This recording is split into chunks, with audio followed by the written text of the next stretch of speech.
Assalamualaikum warahmatullahi wabarakatuh. Perkenalkan, nama saya Farhan Fuad, mahasiswa dari Universitas Sultan Ageng Tirtayasa, jurusan Pendidikan Vokasional Teknik Elektro, angkatan 2019 kelas B. Di sini saya akan mempresentasikan tentang manajemen dan struktur organisasi K3.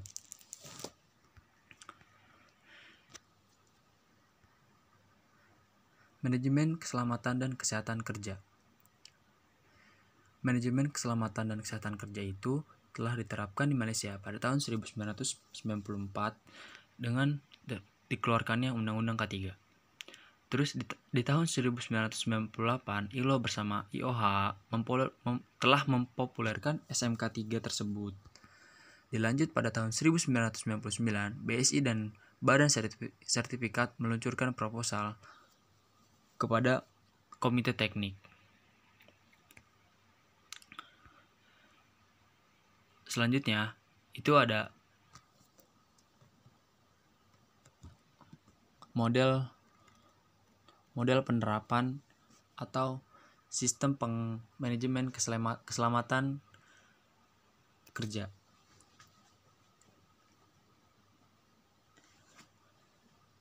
Gallagher mengklasifikasikan sistem manajemen keselamatan ke dalam 4 tipe. Yang pertama itu ada Safe Person Control Strategy, di mana strategi pencegahan difokuskan terhadap kontrol perilaku pekerjaan. Yang kedua, Safe Place Control Strategy, itu pencegahan difokuskan terhadap bahaya dari sumbernya. Yang ketiga itu ada Traditional Management, itu peranan penting ketiga di dalam supervisor dan EHS. Integrasi SMK3 terhadap sistem manajemen yang lebih luas sangat rendah, keterlibatan karyawan juga masih rendah. Yang keempat ada Innovative Management, yaitu peranan penting dalam K3 berada di tangan senior dan line manager. Selanjutnya ada implementasi SMK3. Yang pertama itu ada voluntary, di mana voluntary itu pelaksanaan SMK3 secara sukarela berdasarkan tanggung jawab perusahaan. Yang kedua ada mandatory, di mana mandatory ini pelaksanaannya berdasarkan kewajiban untuk memenuhi persyaratan dari pemerintah atau pelanggan. Yang ketiga ada hybrid. Hybrid ini merupakan kombinasi dari voluntary dan mandatory, selain memenuhi pemimpin berbeda dengan manajer.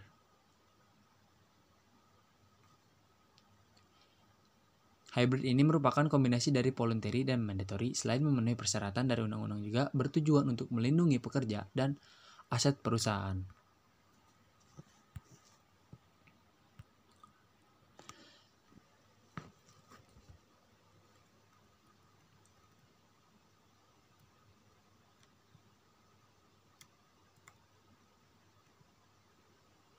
Di sini ada elemen-elemen dasar kepemimpinan.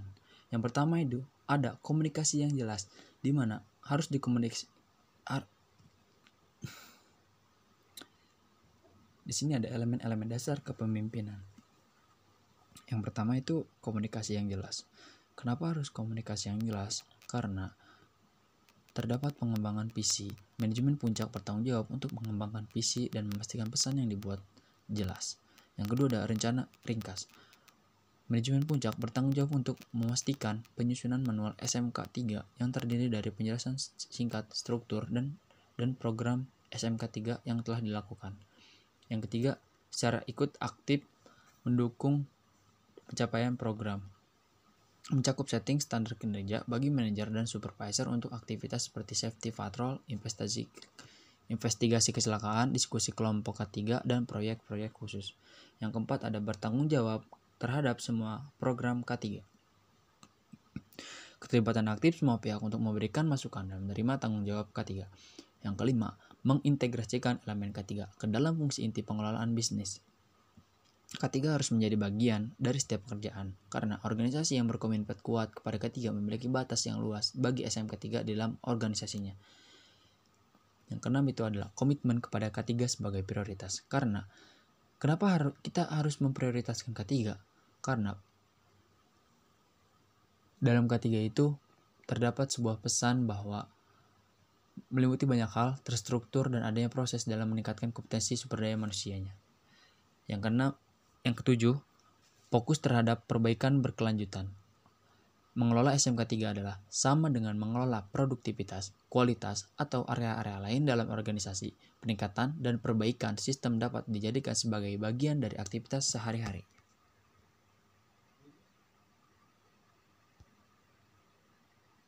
Tidak akan memberikan dampak yang signifikan terhadap perusahaan, melainkan beban biaya atau cost center.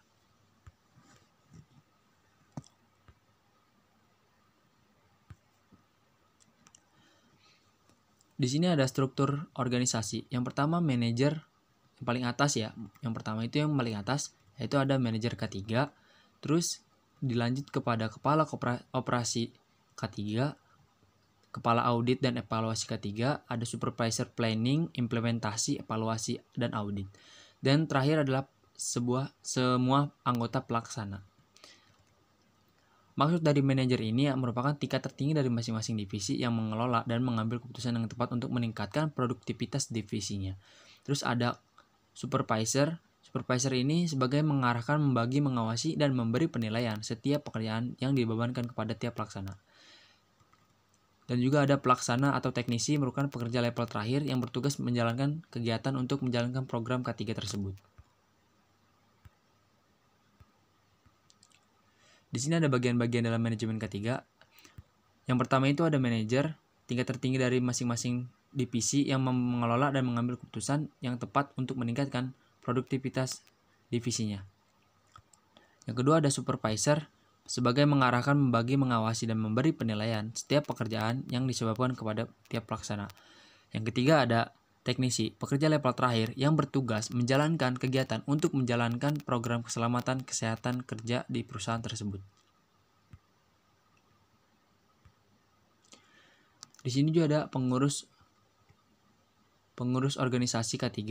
Yang pertama ada ketua. Ketua itu berwenang menetapkan kebijakan keselamatan dan kesehatan kerja. Yang kedua ada Gasker FVG, melaksanakan kebijakan dan rekomendasi yang telah ditetapkan. Terus ada wakil ketua 1 sebagai wakil ketua bertanggung jawab untuk menjalankan kebijakan K3.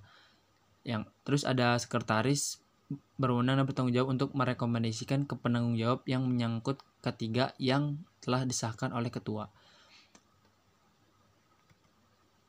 Ada wakil sekretaris 1 dan 2 dan anggota. Terus tugas-tugas kerja. Tugas-tugas kerja dari masing-masing pengurus itu adalah ada ketua bertugas memimpin pertemuan rapat pleno P2K3. Wakil ketua bertugas menggantikan ketua berhalangan. Sekretaris bertugas membuat undangan, mengelola administrasi, dan mencatat data-data. Anggota melaksanakan program-program yang sudah disesuaikan.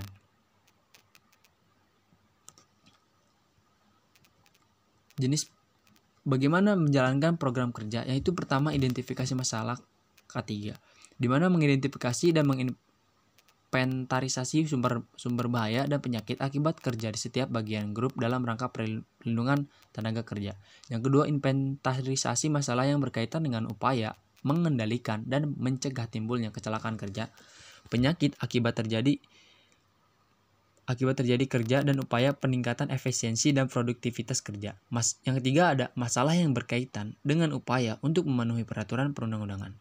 Yang keempat atau yang terakhir, masalah yang berkaitan dengan upaya untuk memberikan jaminan akan keselamatan.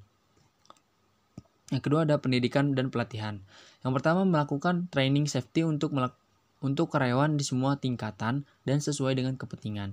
Yang kedua, pendidikan dalam bentuk memasang spanduk-spanduk K3, membuat film-film tentang K3, buletin, majalah tentang K3.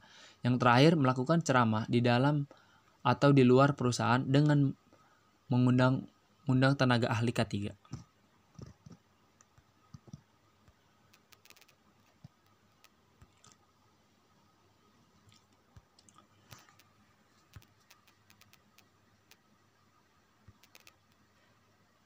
Yang terakhir ada kesimpulan. Kesimpulan di sini bisa kita ambil, kepemimpinan yang efektif di dalam K3 membutuhkan senior manajemen yang dapat mengembangkan dan mengimplementasikan rencana strategis yang akan masuk ke dalam hati dan otak pekerja. Dan struktur organisasi adalah suatu bagian yang menunjukkan hubungan antara fungsi dan tugas dari tiap-tiap bagian dalam suatu organisasi. Terima kasih. Mungkin banyak sekali kekurangan dari saya. Semoga bermanfaat bagi teman-teman yang telah menonton video ini. Saya ucapkan terima kasih kembali. Saya tutup dengan salam. Wassalamualaikum warahmatullahi wabarakatuh.